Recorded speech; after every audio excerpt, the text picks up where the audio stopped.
Hey guys, tonight we tiptoe into a place that most maps forgot. A secluded European village nestled in a mist-laced valley where the trees grow just a bit too tall and the silence hums like a secret.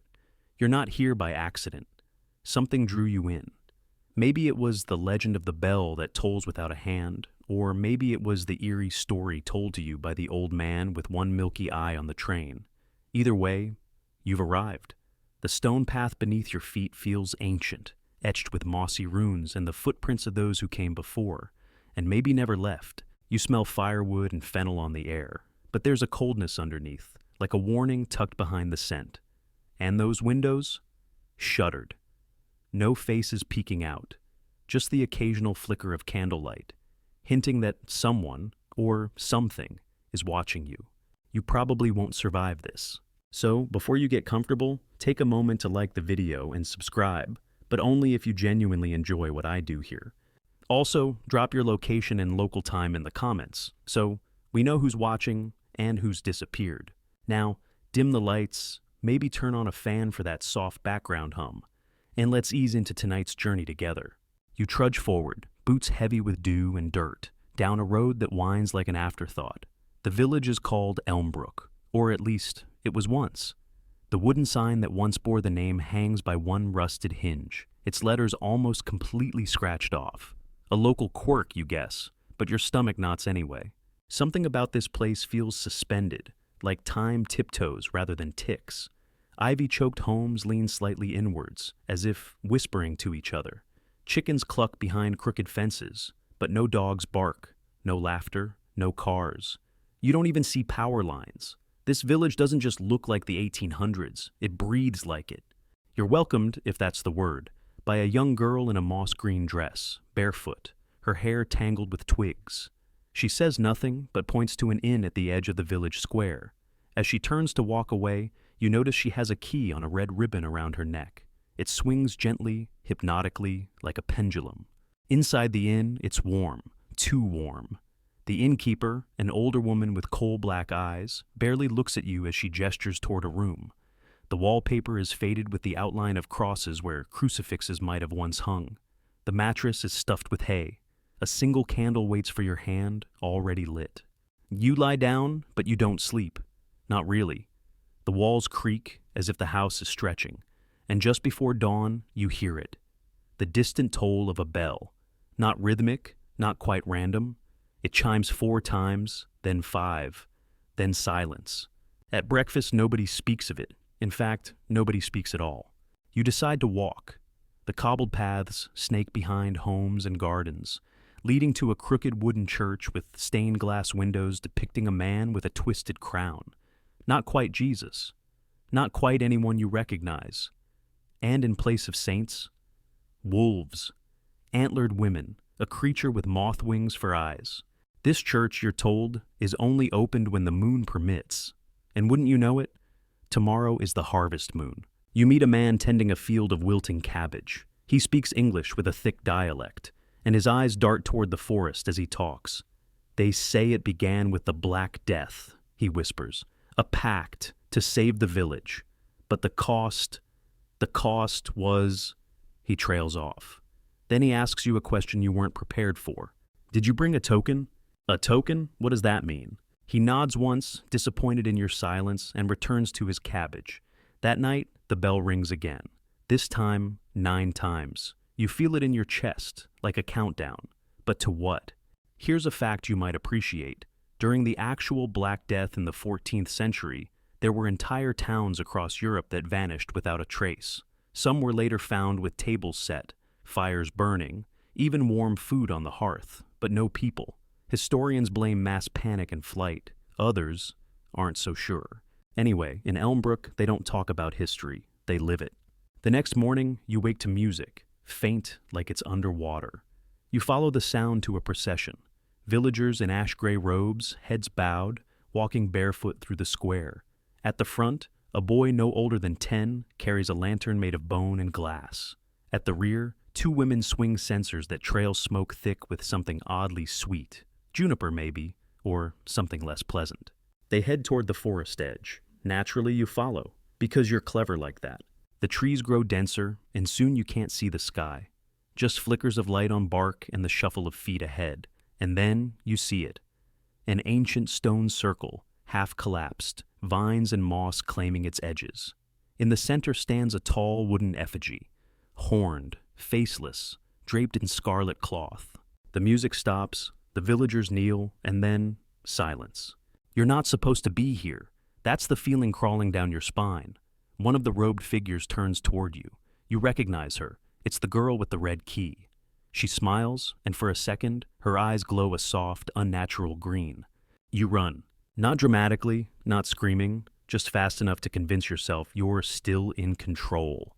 That night, the innkeeper leaves a bowl outside your door. Inside is a wax doll, roughly shaped like a person, with a red ribbon tied around its middle. Under it, a note, handwritten in old cursive. You must bring your token to the right, or be taken instead. You sleep eventually, but not peacefully. The next day, no one acknowledges you. The baker sells his bread to an invisible customer. Children jump rope with their eyes closed. Even the chickens avoid your gaze. You are becoming the outsider, the one they don't see. And tonight is the harvest moon. A fringe theory you once heard, probably while doom-scrolling at 2 a.m., says that some ancient communities practiced psychic insulation. Rituals designed not to appease gods, but to prevent madness from spreading like disease. If enough minds believed something terrible would happen, they believed it could literally will itself into being. Elmbrook feels like that, like an echo of belief, thick enough to walk on. And you're walking straight into it. The moon rises fat and amber behind the hills, and you swear it's closer than usual, almost low enough to touch.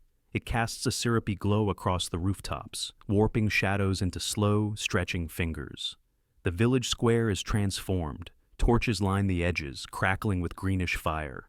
A circle of salt has been etched into the cobblestones, and the villagers, once silent and evasive, are now alive with eerie purpose.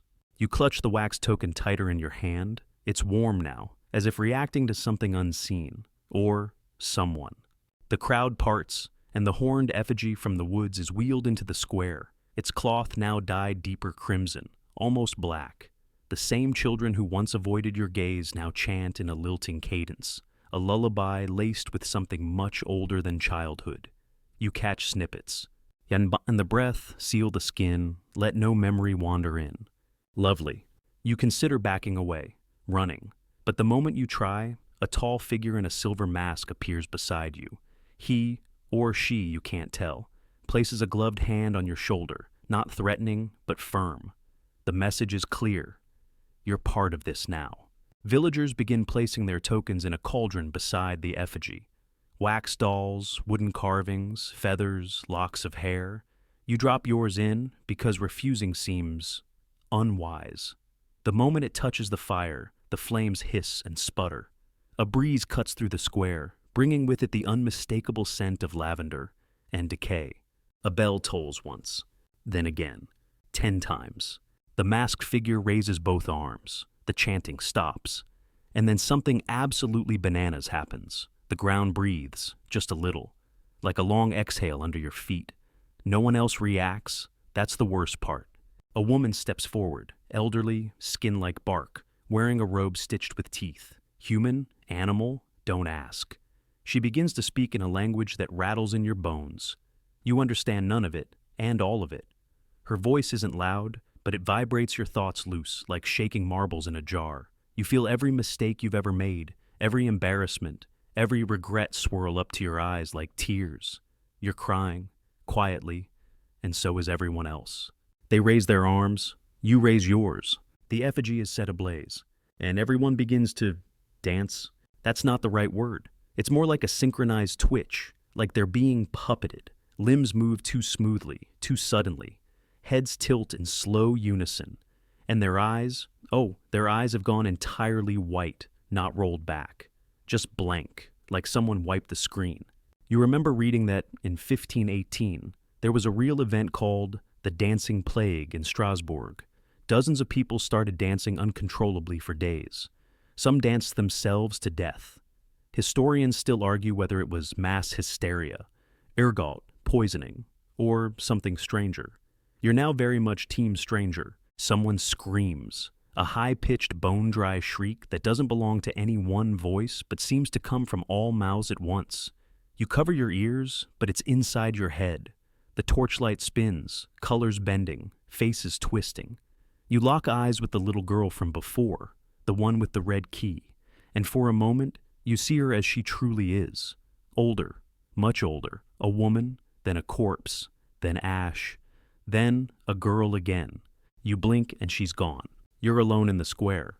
Everyone has vanished. No footprints, no ash. Just you, the effigy still crackling in its last embers, and the cauldron now filled with black wax. And something inside it moves. You decide not to look. Instead, you stumble into the church. It's open now. Inside, it's colder than the night outside. The stained glass windows look different now, animated somehow. The moth-eyed creature moves ever so slightly when you're not looking directly at it. Candles float in the air, their flames flickering in perfect sync. At the altar, there's a book. Not dusty, not old. It looks new. Hand-bound in red leather, the pages shimmer faintly. You open it to a random page. Your name is written there. More disturbingly, so is your dream from last night. Word for word. Page after page, memories you didn't even know you'd forgotten. That time in 3rd grade when you cheated on a spelling test. The lie you told your friend last week. The nightmare you never told anyone about. The one with the blue door and the whispering static. The book pulses once, then shuts itself. You stagger back into the street. The village is alive again. People walking, talking, acting like nothing happened. You stop a man and ask what day it is. He frowns. Festival was weeks ago, he says. Why do you ask? Weeks? You check your phone. It's dead, obviously. You try your watch. It ticks backward once, then stops. You return to the inn. The bowl is gone. The candle has melted completely. Your reflection in the window lags behind your movements, just a second late. Outside, the moon is gone, no stars. You've heard of liminal spaces, those eerie in-between places like empty school hallways at night or 24-hour laundromats. Elmbrook has become one. You're not sure if it ever wasn't. And then it hits you. Every villager you saw tonight looks slightly different. Eyes further apart, smiles too wide. Or maybe it's you who's changed. You lie in bed and try not to blink, because when you do, the moth-eyed saint from the stained glass smiles wider. You're not dreaming, probably. A fringe historian named Matilda Ennis once claimed that isolated European communities developed complex memory rituals, not to remember, but to forget, purposefully rewiring their collective memories to protect themselves from something older than history. Her theory was dismissed by scholars, mostly because she vanished 2 days after publishing it. The people of Elmbrook remember exactly what they're told to remember. And tonight, you were part of the ritual. You wake to birdsong that doesn't quite sound like birdsong. It's too melodic, too synchronized, like someone humming through a flute. The sunlight outside the window slants at an odd angle, as if the sun itself is unsure where it's meant to be. You touch your face, your arms. You're here. Still you. But your fingers linger longer than they should, like they're confirming something your mind doesn't want to admit. Downstairs, the inn smells like rosemary and wax. The innkeeper offers you tea with a smile that doesn't reach her eyes. You don't ask questions, you just drink. The flavor is floral and coppery, and for a moment, you feel like crying for no reason at all. Outside, the villagers act normal, or rather, what passes for normal in Elmbrook. Children play in the fountain with solemn concentration. A man sharpens a scythe while humming a tune that repeats every 6 seconds. A woman sweeps dust that isn't there. No one mentions the festival, the fire, or the waxy shadows that dance like they had minds of their own. You try to leave. You really do. You take the main path back toward the road you came in on, only it's not there. The trees have moved, not physically, but spatially. What used to be a lane is now a field of overgrown ferns. Your phone won't load GPS, your compass spins aimlessly, and a scarecrow now stands at the fork where the road once split. Its head is a painted gourd, its grin stitched too wide. A fresh wax token dangles from its hand. You back away slowly. Back in the village square, the clock tower chimes 13 times. That's not a thing. You retreat to the church, now your uneasy anchor point. The door creaks open without protest. This time, the inside is different again. The stained glass creatures are gone. The altar is covered in moss. The book is open. It's flipped to a page showing a woodcut illustration. A human head being unzipped like a coat, with moths flying out. Beneath the illustration, a caption: "To see too deeply is to lose the shape of reason." Charming. You hear footsteps behind you, quick, childlike. You turn and see her again, the girl with the red key. Her eyes are soft this time, human. She reaches up and places the key in your hand. It's cool, real, weighty. "Don't open the door with the deer," she whispers. "That's how they get in." You blink and she's gone again. No puff of smoke, no swirl of wind, just gone. So now you're holding a key to a door that may or may not exist, and trying not to think about moths in your brain. Welcome to Tuesday. You make a decision, not to solve anything, not to escape, just to know, to understand what happened, because your mind refuses to let go. You start talking to people, asking direct questions. Most ignore you. A few smile kindly and speak in riddles. But one, an old man selling whittled figurines, gives you a sliver of clarity. He says, "We were not always like this. Once we danced for joy. Then came the sickness. The priest tried to save us, called the old spirits. They answered." "What spirits?" "The ones beneath the hills," he mutters. "They wear masks made of memory. They feed on the line between knowing and not." You think he's joking? Then he hands you one of his carvings. It's you. Exactly you, even down to the clothes you're wearing right now. You drop it. He laughs. Later, while wandering the village perimeter again, because you clearly haven't learned your lesson, you stumble upon a boarded-up house at the forest edge. Something about it feels important. The boards are old, but not secure. You pull them loose, and the front door creaks open to reveal walls covered in drawings. Hundreds of them, scratched into the plaster, drawn in charcoal and berries. They're all of the horned figure, of villagers with wax eyes, of someone curled in a ball inside the church. You. Every image has a date underneath it. They span over a century, and your face appears more than once, in different eras, different clothes. One even shows you holding a smartphone. You don't remember posing. On a desk, a journal lies open. The most recent entry reads, "They let me forget once, but the dreams came back. The bell will toll again. I must warn the next." So now you're the next. Yay. You pocket the journal and flee, but nothing chases you. That's almost worse. You begin to notice little things unraveling. Your thoughts don't line up like they used to. You forget what day it is. You try to remember your childhood pet's name and draw a blank. Your reflection smiles before you do. Scholars sometimes refer to this phenomenon as cognitive echo, when prolonged exposure to mythic or collective rituals can begin to reshape personal memory. The 20th century anthropologist Henri van Wyk proposed that memory is a garment easily turned inside out. He was later institutionalized after claiming he could hear people's pasts when they spoke. So, yeah, you're in good company. You try burning the wax token. It refuses to melt. You bury it instead. It's back in your room the next morning, lying neatly on your pillow. You try the church again. This time, a door has appeared behind the altar, a wooden one with a carving of a deer. You remember the girl's warning. You almost obey it. Almost. The key in your pocket burns suddenly cold. You unlock the door. Inside, it's pitch black and silent, utterly silent, the kind of silence that has weight. You take one step forward, then another. The door slams behind you. You're no longer sure what your name is, but you know the ritual is starting again. You stand in the dark. No sound, no smell, no up or down. Just velvet blackness swallowing everything but the pulse in your ears. You hold your hands out, but they vanish into the void like smoke. The key's gone. Or maybe it was never really in your hand. Then you hear it. Not a voice, not exactly. It's the whisper of pages turning underwater. The shuffle of footsteps walking behind you, always just out of reach. The low creak of floorboards in a house you've never been in, but somehow know. You turn slowly, and in front of you appears a mirror, tall, baroque, gilded in a style that's almost ridiculous considering the nothingness around it. Your reflection stands there. You, same posture, same expression, but the eyes, they're different. Dilated, empty, like the village's eyes during the ritual. It raises a hand before you do. It smiles a beat too early. It mouths something. You can't hear the words, but your bones seem to understand. "We remember for you." And then the mirror breaks, not with a crash, but a sigh. Behind it is a room, familiar. It's your bedroom, or, close enough, your desk, your lamp, your worn hoodie slung over the chair. It's all you, but softened, like someone described it from memory. You walk through, heart hammering in your throat. There's a journal on the desk. You open it. It's the same one from the house, but now it's full. Pages and pages of careful writing. Your handwriting. Stories you haven't written yet. Dreams you haven't dreamed. The final page reads, "When the bell tolls 12, the mind forgets. When it tolls 13, the heart remembers.